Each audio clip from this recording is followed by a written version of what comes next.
quickly. So my name is Erica Crowell, and I'm with the University of Maryland Extension. I'm the ag agent here in Baltimore County. So today, for our webinar, I'm going to talk about matching forages with small ruminant nutrition. So grazing animals are pretty important to us in agriculture. You know, they're providing us some meat, milk, and fiber, but we can also use them with crop rotation and utilizing them for control of weeds and harvesting crop residues. So they serve a pretty good diverse purpose to us. So our objectives today, I'm going to talk about the essential nutrients, nutrient requirements, forages, and then a couple different scenarios that might work for your operation. So we'll start with, the ruminant digestive system. It's best adapted for high-fiber forage diets. Ruminants, because of their rumen, they can convert plant energy into digestible energy. They take cellulose, which is, a portion of the plant cell walls, and make it into digestible energy, whereas monogastrics cannot because it is indigestible to them.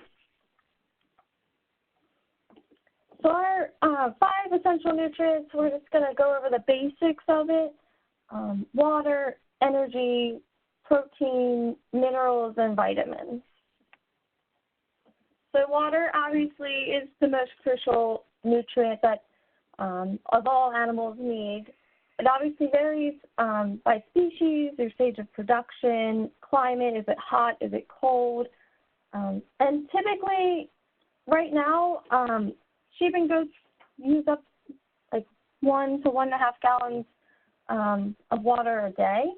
And I have just a little diagram graph here showing what the different feedstuffs and how much % water that they will have in them. This is looking at the dry matter value because that's what we're balancing rations off of. Energy is the second most important next to water. They're getting most of their energy from the carbohydrates, but also from the fats and the protein. This is facilitating their growth and development. As you can see by this diagram, it's showing how energy works. So we have our growth energy, which is the intake of it, and it's broken down into digestible energy and then non-digestible. Anything that they're not using is going into fecal energy, so it's coming out the other end of them. And then it's broken down into metabolizable energy, which is the energy left over after the methane in the urine. And we're using that net energy for maintenance, production, lactation, growth, body temperature. So that's how energy is broken down within the ruminant system. Protein. Protein is it's looking at the nitrogen within the feedstuff, and for this we're talking about forages. It contributes to the energy, and it's providing the essential amino acids to those microbes that live within the rumen. They require 2 different types of protein. We have degradable intake protein and undegradable intake protein. The degradable is using to meet the needs of the microbial population, so basically it's the food for the rumen bacteria. The undegradable is the bypass protein, and it goes straight past the rumen, and it goes into the stomach, the abomasum, and into the intestines, and it's using to meet those needs, the energy requirements. We're going to talk a little bit about bypass protein here. They recommend that you have at least 25 to 30% of bypass protein within the diet. This is important because a large percent of the rumen degrading the protein is absorbed as ammonia, and ammonia is the major source of microbial growth. So it's high-producing animals. It can be inefficient if there's too much. So we have to balance the ration off of this. Soy hulls are really good source of bypass protein, same as distiller's grain and fish meal. And actually, soy hulls can replace up to 50% of forages in their diet. So if you're in the winter, you don't have a high quality pasture, you can supplement with soy hulls. So protein within the forages is correlated to the forage maturity. So the more mature it is, the lower the crude protein is. We kind of find this when people are when we're using forages for hay. We want more yield, but if you have more yield, a higher yield is going to be less protein, less nutritional value within it. So we kind of have to find that sweet spot. And I have a little graph here on the left-hand side showing the feed values of forages. So you can see the crude protein goes down significantly from the vegetative state to the mature state. Minerals, they are important for cell respiration, the nervous system development, and reproduction. It's important to make sure you always have minerals available to your animals. They suggest having a mineral block out there of a 2-to-1 ratio of calcium and phosphorus. The main minerals of concern that we're looking at in forages is calcium, copper, and magnesium. And you can find these, they can also, if you don't have a mineral block out there, you can find these minerals within forage legumes, grains, and byproduct feeds. Vitamins, so they're important for the growth and body maintenance as well. And ruminants are pretty special because they can synthesize vitamins from the raw materials that they are consuming in their diet. So like vitamin A and E come from compounds found within the green forages, and then vitamin D is from sunlight. So the factors that are affecting the requirements are pretty variable, depending on your species. Genetics, do you have lambs and kids? Are we talking about an older ewe? Do you have a ram? The size of them, are we looking to put on weight, or are they over-conditioned? Production stage, are they in gestation? Are they early lactating? And then climate. Climate is always something important to keep in the back of your mind. So forage growth, this is a couple graphs of the forage growth patterns. So it's important to know these growth curves for your pastures so that you can match your forage growth with your animal demand. So the one on the left-hand side, the green is showing our cool season perennials that we are normally basing our pastures off of. So they peak in the spring, and they kind of go dormant during the summer when it's hot, and then they'll come back up again in early fall.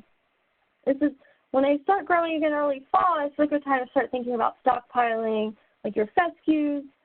So you kind of take them off of the pasture then. But I also show warm season annuals where they can kind of cover up that space when the cool seasons are dormant. And on the right-hand side, it shows different grasses and legumes. And the timing can vary depending where you are in the country and even within the state. It's much colder out in western Maryland versus the eastern shore, so things are delayed. So it's important to know your climate and where you are. So like I said, we typically base our pastures off of cool season perennials, but we don't want a monoculture out there. We want to have a variety. So these are typical ones that you'll see in the Mid-Atlantic area. Orchard grass, tall fescue, Kentucky bluegrass. And then we do supplement with the warm season annuals, sorghum, Sudan grass, a mix of it, millet, and we will also use legumes. Alfalfa is a really high-quality perennial that you'll see quite often around here. Clover, and most recently, people have been getting on board with the lesadiza because it's been scientifically shown that it reduces parasite loads, and we know that within sheep and goats, parasites are a big issue, especially in the hot summers.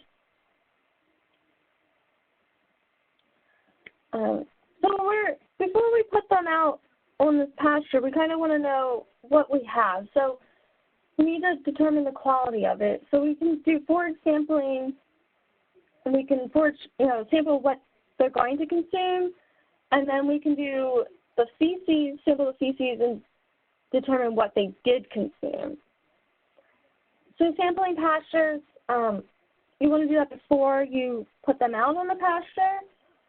You want to take a nice composite sample of the entire pasture. Make sure you have, 30, 40 samples, and you can send it overnight to a lab. I have a link here, and the link is live, so when I have the slides up, you can click on it. Cumberland is what we use around here, not too far away, and they are a very good lab. So you can send your samples there. When we're doing some fecal sampling, we're going to look at the protein, energy, the nitrogen, and phosphorus. And we want to collect this at least after 48 hours of the animals being grazing out on that field. And make sure you have at least 10% of the herd. If you have a smaller herd, then, maybe do everyone. But we also want to send this, as soon as you collect it, you want to send it right away if possible.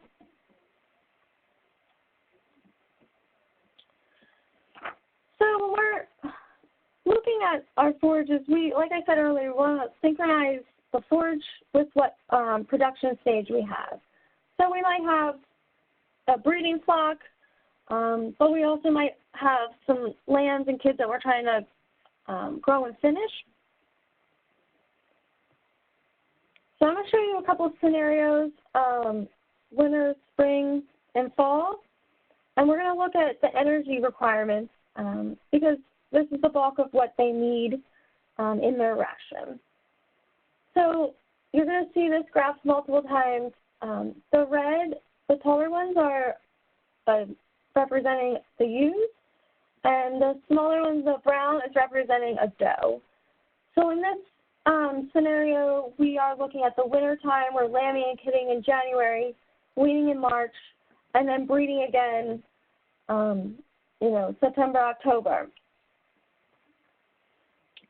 So excuse my bad drawing, but that curve is looking at the cool season grasses. So it's peaking in May, slumping off in the summer, and then coming back in the fall. So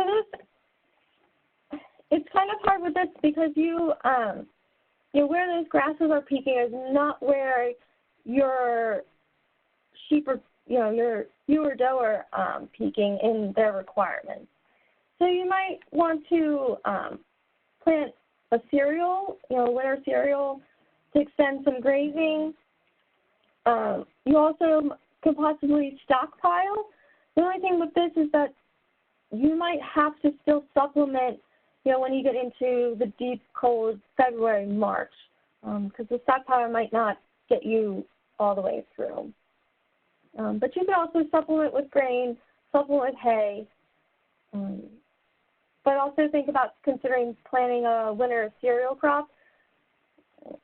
And I know in Maryland we have, because it's considered a cover crop, there is some incentive of planting those.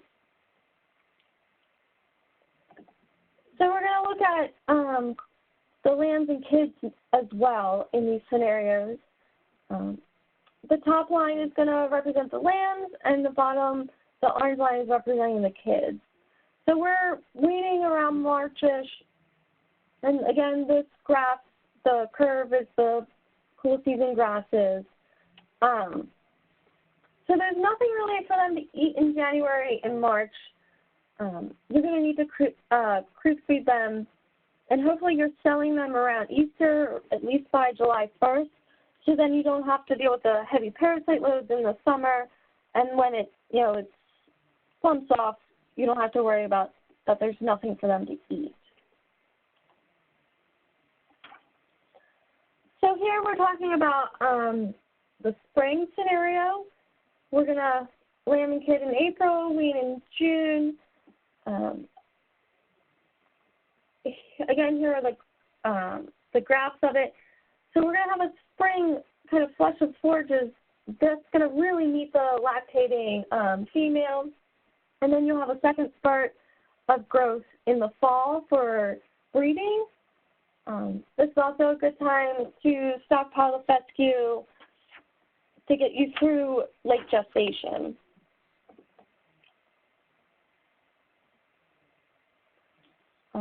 And for our lambs and kids, this is, they're born in April here, weaning in the summer. The moms have plenty of forage, but now that we're ready to wean, there's not much in the dead of summer. So you can put out, a legume here, maybe alfalfa, clover, that lepidisa, which is really good. And then you have good growth for the summertime for them to eat. But once again, you have to worry about the parasite load, so that's something to keep in the back of your mind with how you want your operation. You can also, another alternative would be a warm season annual. So those would be like that pearl millet, the Sudan grass, some type of hybrid. This would also help improve the summer grazing.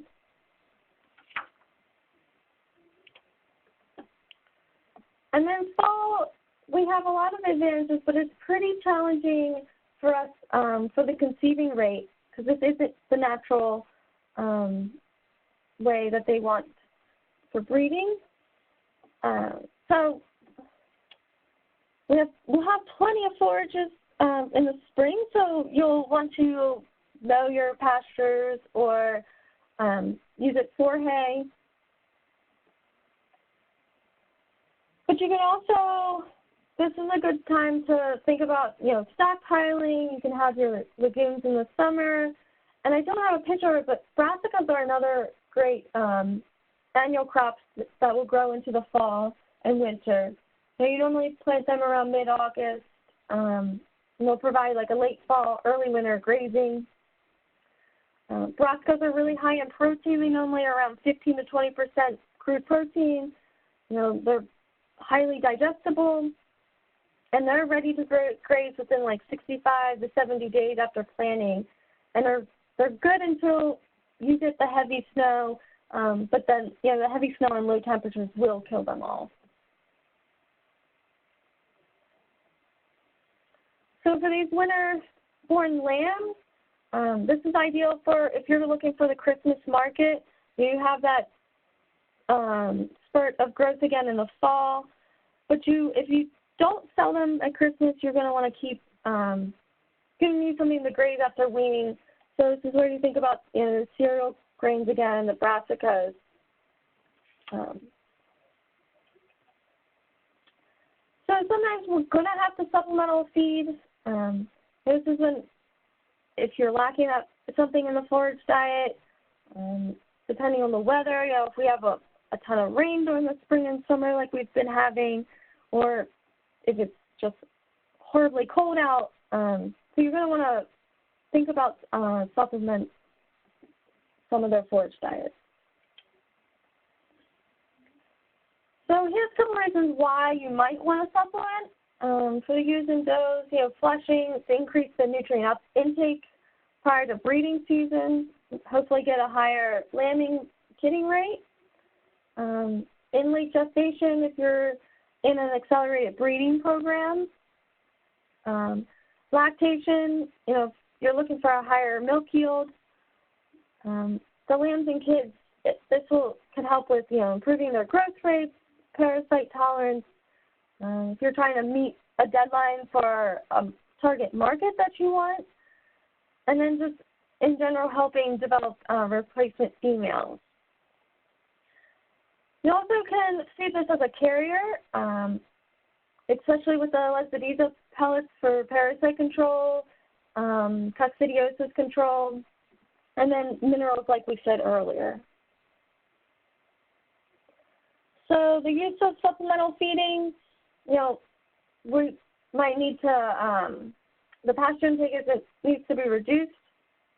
So supplementing, substitution, if you have really bad pastures, it's just not enough. Or complementation, you know, if you need, you're increasing the animal's intake of dead pasture. So types of supplements, salt, mineral mixes, hay, grain. So you have beautiful alfalfa on the bottom right. Roughage feeds. And sometimes you might have to supplement the byproduct feeds. And these are all under the USDA, the grass-fed standards. You want, you know, greater than 18% fiber, less than 70% the TDN, and less than 5.5% fat. The soybean hulls really push this limit with the energy, but this is a really good way and a really good feed to use as your byproduct. So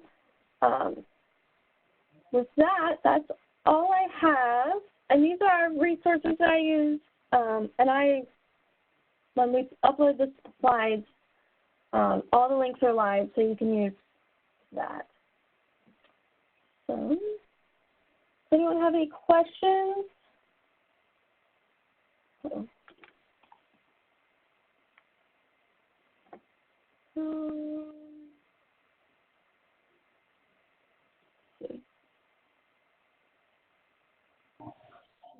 Hey, Erica, there is a question about Lesbedeza for parasite control. Sure. Can you expand a little bit more on that? Sure. So there is, I was actually looking at some today.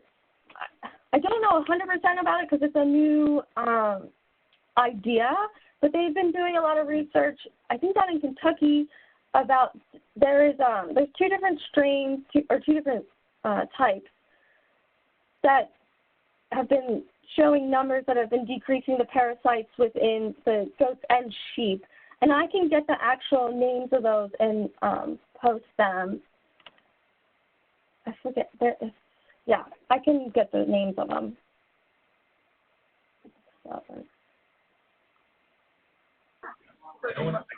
So the actual consumption of the forage can control internal parasites? Yes. Or very Yes.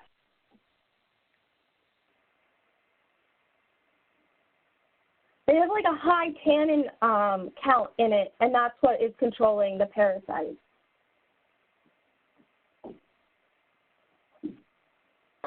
All right. I'm looking for some more questions. If anybody has any other questions, feel free to put those in the chat pod. And I'm going to go ahead and stop recording.